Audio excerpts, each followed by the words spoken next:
ॐ नमः श्रीयतिराजाय विवेकानन्दसूरये सच्चित्सुखस्वरूपाय स्वामिनेतापहारिणे. So Inspired Talks is a selective talks given by Swami Vivekananda to his few of his disciples. So today we shall read from page number 57. So Swami Vivekananda says, it is the nature of the brute to remain where he is, that is, not to progress. It is the nature of man to seek good and avoid evil.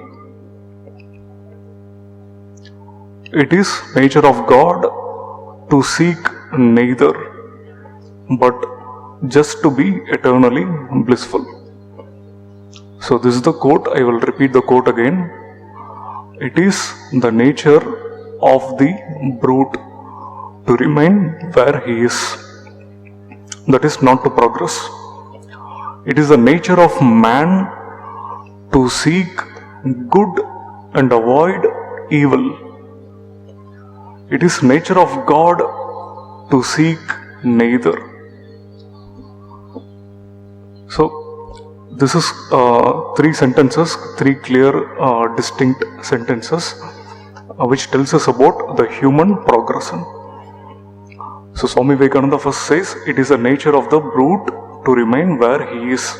So brute refers to an animal. So take any animal, for example. Animals, if we take their mental state, or if we take, it is very limited actually in that sense. If we measure the animals and humans on an intellectual scale, we find that humans, we are rapidly evolving both intellectually and mentally, whereas animals, they remain where they are. For example, lion. A lion or a tiger. See, before, say for example, millions of years ago, or even a few thousands of years ago, the same tiger, the tiger with the same qualities that we find even now. There is not much progress in its mental state or in its intellectual state also. See, a tiger, for example, they have not evolved, for example, to read books or to discuss things or to collectively seek wisdom or so on. So the animal remains where they are, where the particular animal is. Whereas human beings, we have evolved. If we take the human evolution through millions of years, in the evolutionary cycle, we have gone through a lot of progress. So we have discovered wheel, and through fire we have learned how to cook food, and we learned how to do agriculture, we have learned farming, and we have learned how to form a collective society and how to progress as a collective society. So we have set up our own rules of governance. For example, what is the type of governance that we have to adopt? For example, democracy, and so on. So if we observe the scale of human evolution, we find that we have made tremendous progress on an intellectual level. So man, though we have remained as an animal millions of years ago, but if we take the evolutionary scale, if we look at how we have evolved, it is very astonishing. So the scientific progress during the Renaissance period, which happened during the 14th and the 15th century, and later on the scientific progress that came in the later period, we have progressed in a very rapidly even in the last 100 years or 500 years or so. So but the animals, which in the evolutionary scale which we met, those animals, they still remain where they are. That is no progress. So that is the state of the animals here. That is the state of the brute. So that is what Swami Vivekananda is referring here. It is the nature of brute to remain where he is, not to progress. And next comes, it is the nature of man to seek good and avoid evil.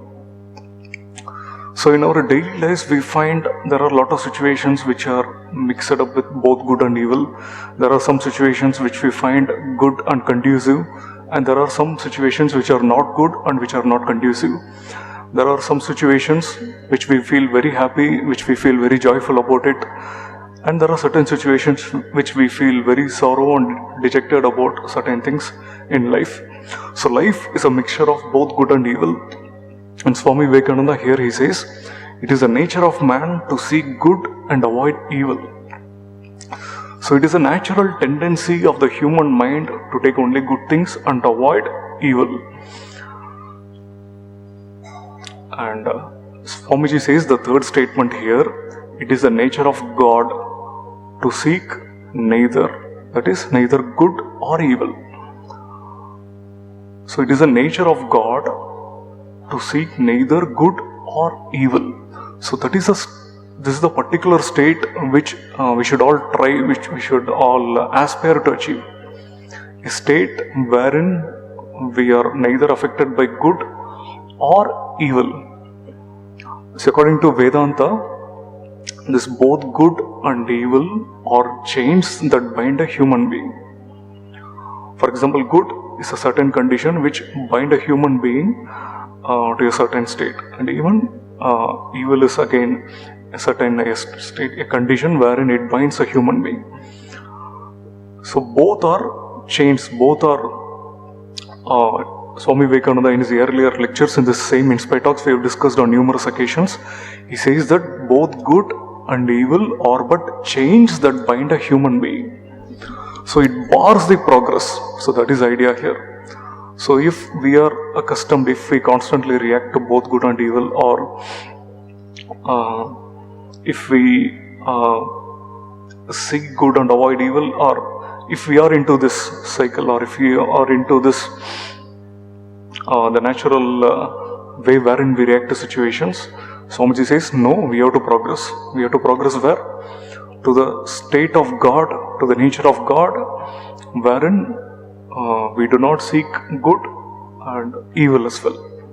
So it is a state wherein we remain unaffected by things in general. See, this is a great quality to remain unaffected by certain things. If we are affected by good and evil, it says that a human being is weak. It is due to our own weakness, individual weaknesses, that we react to good and evil things. A perfectly calm person, he doesn't react to either good or bad situations. He remains calm, he knows the complete scenario of how it is going to come, and good and evil are constantly changing. So today the situation may be good and tomorrow it may not be good, and again the bad situation, it is not going to continue, it will again change. So good and bad are eternally continuously changing, they keep bombarding in our lives continuously. So this situation is not constant. Either the good situation or the bad situation is not constant. Say good situation, it may not stay long forever, and even again a bad situation, it is not going to stay forever. So by holding on to these things is like getting bound to these situations. So therefore Swami Vivekananda says that, so do not seek both good and evil. And so be unaffected by it. Whenever situation comes, whenever good or evil situations that comes to your life, do not react to those situations and apply some detachment from the situation. So this is a very subtle practice which we have to adopt in spiritual life. In any situations, we must retain our composure, and we must retain the awareness about the particular situation of how it is unfolding, and we must retain awareness about the reaction which we generate for that particular situation.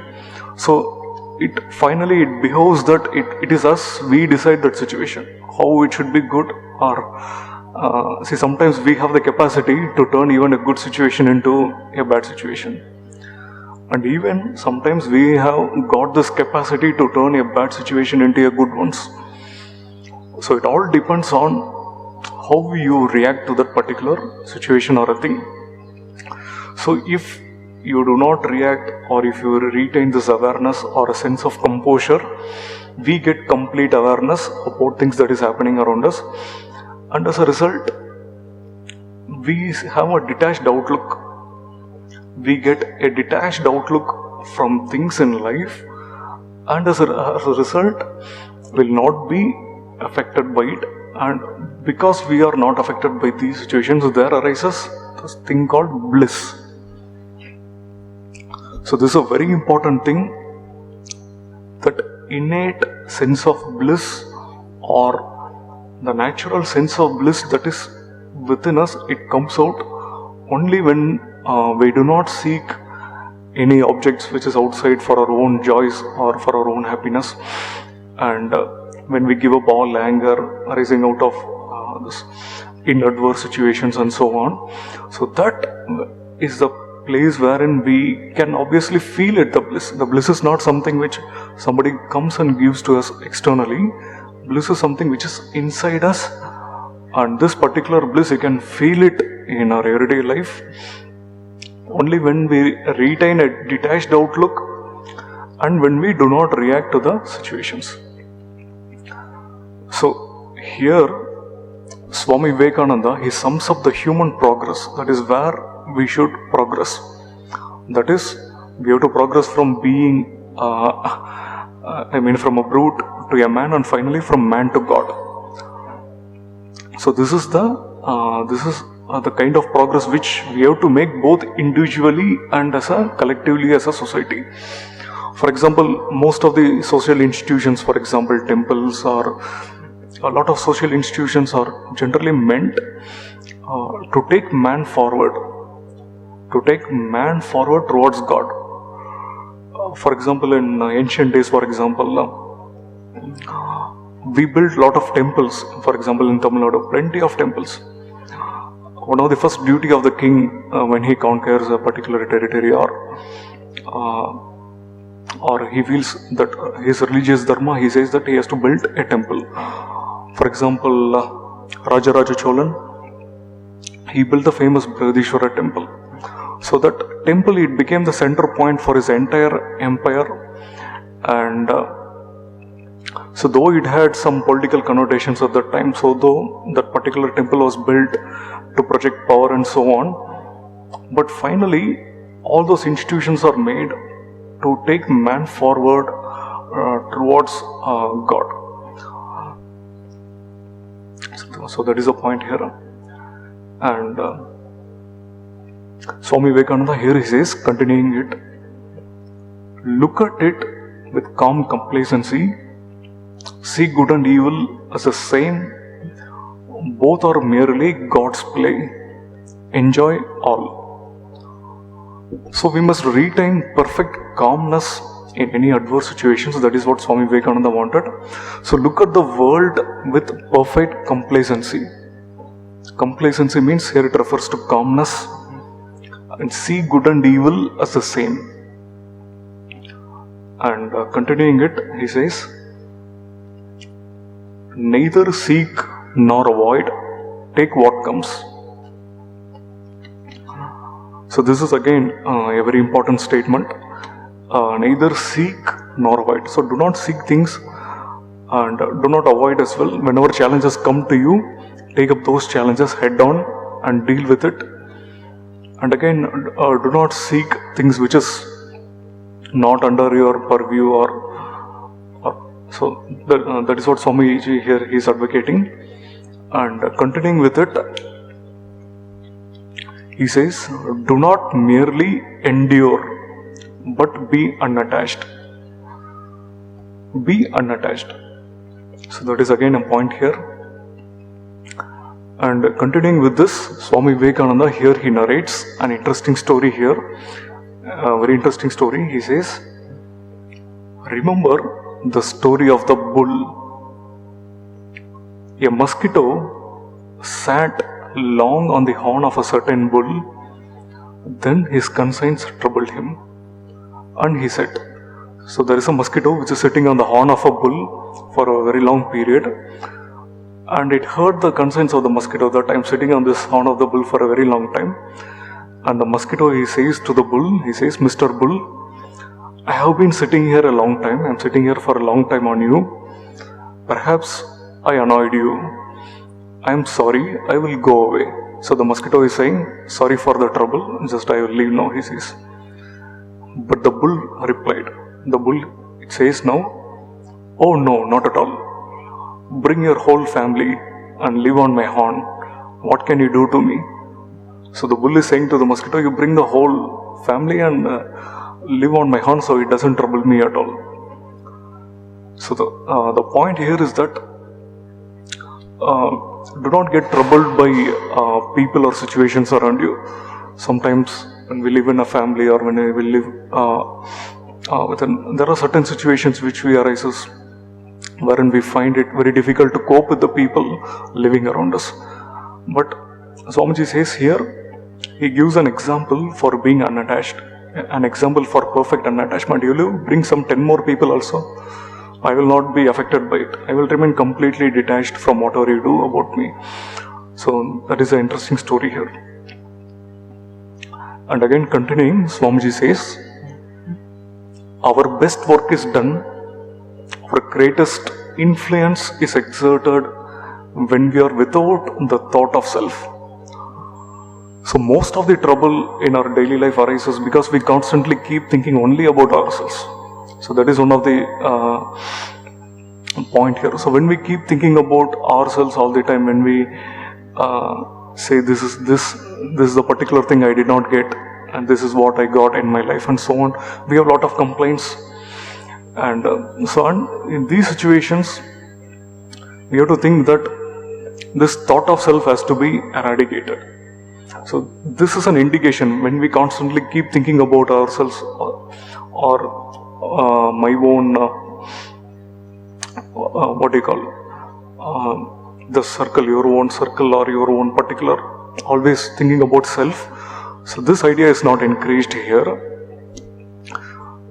And Swami Vivekananda says, our best work is done, our greatest influence is exerted when we are without thought of self.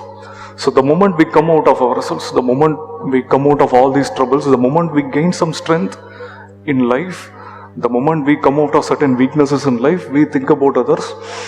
And naturally there arises a desire to do a work for others, do some unselfish work, and a desire to think something higher.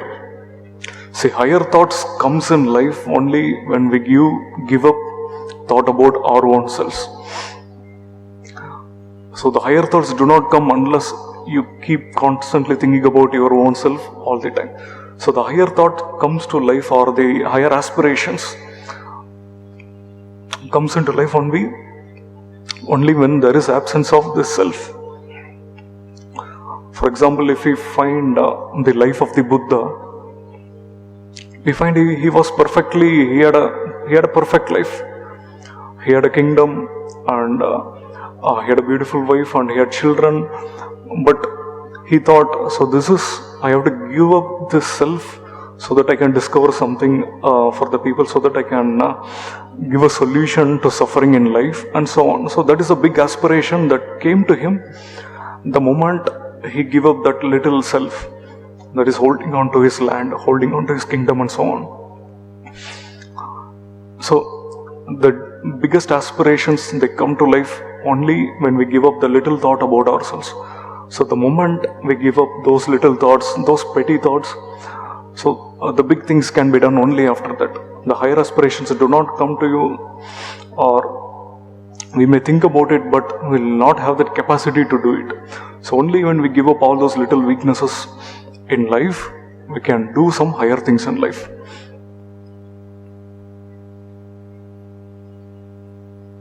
So continuing, Swamiji says, let us open ourselves to the one divine actor and let him act and do nothing ourselves. And Swamiji says, let us surrender to God. So many situations it demands surrender to God. We might be constantly thinking of what will happen in that particular situation or what will happen to so and so.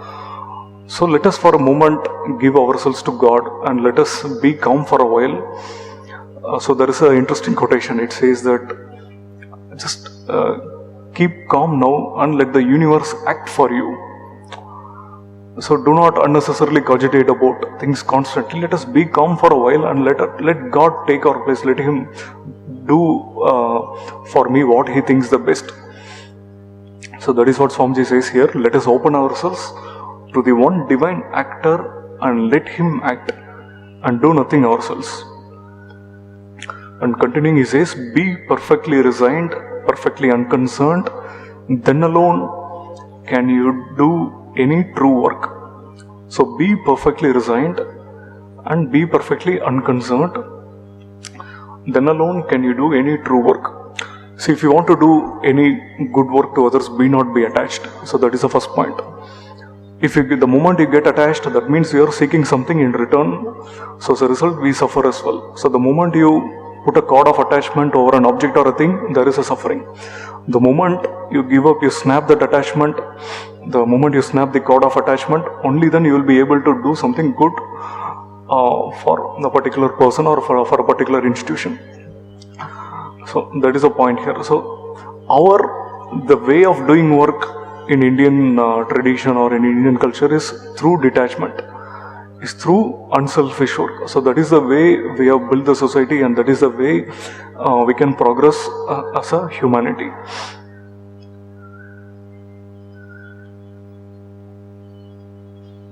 So continuing with the quotation, Swamiji says, the more we go away, the more God comes in.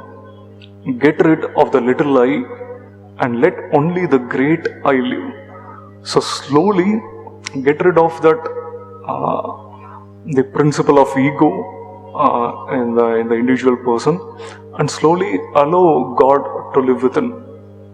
So our egos are very strong the moment when somebody touches us or when somebody puts us in a situation, we react immediately because our egos sometimes are very strong and very powerful. But slowly have this practice that get rid of this little I and let only the great I live. So we are what our thoughts have made us. So take care of what you think.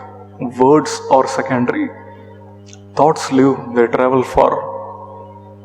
Each thought we think is tinged with our own character. So that for pure and the holy man, even his jest or abuse will have the twist of his own love and purity and do good. So I will read this particular quote here. This is a very important passage. We are what our thoughts have made us. So if we read one of the Buddha's famous works, Dhammapada, it begins with this particular statement, that is, we are what our thoughts have made us. So the particular state which we are in is the result of our own thought processes, is the result of our own actions. So all the good and the evil that we are in or we have generated in our lives, it is because of our thought processes alone. So we are what our thoughts have made us. So we have the capacity, it means that we have the capacity to change the situations, we have the capacity to do good karma, and we have the capacity to negate the bad karma as well. So Swamiji says that take care of what you think. Words are secondary, words are only secondary, but thoughts live, they travel far. So take care of what you think. So everything begins with the thought processes only. So whatever the idea that we generate about human life, or whatever the cogitating process, the basic perception, it all begins with thought processes. For example, I see a particular object and there is a thought processes involved in it, and I deduce this particular object based on my individual little self, called this ego principle and buddhi and so on, and I deduce this object saying that it is a mic. So our thought processes are, Swamiji says, they live and they travel far. So this basic perception, so the point here is that the basic perception, that we have in our life, it must be free from error, it must be free from mistakes, and it must be free from delusion, and it must be free from what we call as false views. So most of the time our thought processes are tinged with so-called this delusion. So there are many occasions our thought processes are confused, deluded, or sometimes our thought processes are not or error prone. We make a wrong judgment in life, and sometimes we have the false views also. So all these things, they come under this thought processes. So we should set that particular thought processes right. So our thoughts must be, first of all, it must be clear from any delusion, and it must be free from errors, and it must be free from false views, and so on. So only then we will be able to see things clearly. We will be able to take right decisions and right judgments in life. So if our thought process is clouded by desires, by delusions, and so on, or subsequently, or the particular actions also will not produce the right results. So that is the point here. So in today's class we have discussed a lot of things. So again we'll go through it, what we have discussed. So the first thing is that we saw the progress of a man from being an animal to being a human and to God. So that is the thing, and Swamiji wanted everyone to aspire to this particular quality of not seeking good or evil. So that is the first point here. And again Swamiji says, do not seek things and nor avoid it. And Swamiji says again, do not merely endure but be unattached. And here he gives a story of the bull here. A mosquito is annoying the bull, but the bull says, you bring the entire family inside and live on it, I do not bother about it. And further Swamiji says, our greatest work is done, our best work is done only when we give up that little self. So get rid of this little I and let only the great I live, that is God, live. And finally Swamiji says, we are what our thoughts have made us. So take care of what you think. Words are secondary, thought lives, they travel far. So it is a responsibility which is given to us to have right thoughts in life and to do right actions in life. And so our thoughts, it must be free from error, it must be free from delusion, and it must be free from false views. So once we get this clarity about life in general and clarity about our goals, our spiritual goals, then we will be able to progress, we'll be able to make higher progress in life. So we shall continue in the next class further Swamiji's passages from the Inspired Talks. So we shall close the class here. If you have any doubts, we can discuss here.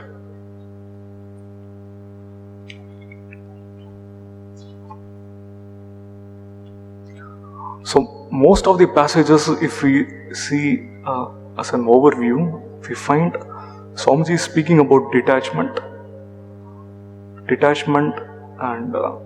and letting God inside our lives, not seeking, and be in a state of equanimity, perfect equanimity, do not react to situations.